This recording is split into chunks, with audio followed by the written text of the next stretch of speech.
About to start my endoscopy list this afternoon, and I've got a few cases of polyps to remove. So polyps is my area of expertise and I really enjoy doing polyps. So let me show you some instruments which we use.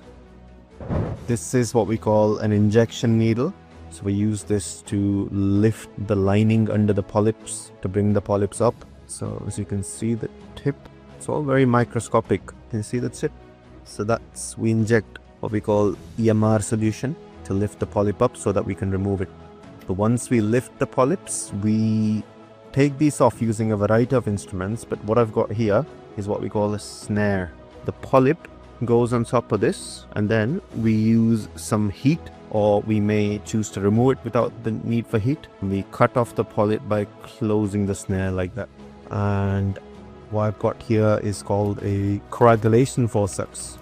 So we can use some heat and then control any bleeding which might happen during the time of removing these polyps and for other reasons, but mainly it's to control bleeding.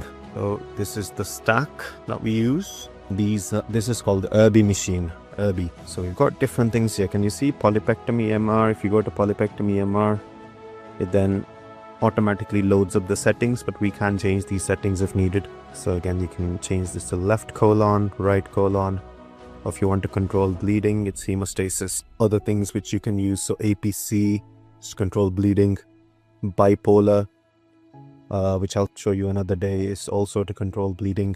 And yeah, that's briefly what we do when we remove polyps. If you found this useful, stay tuned for more interesting content, and I'll see you in my next video.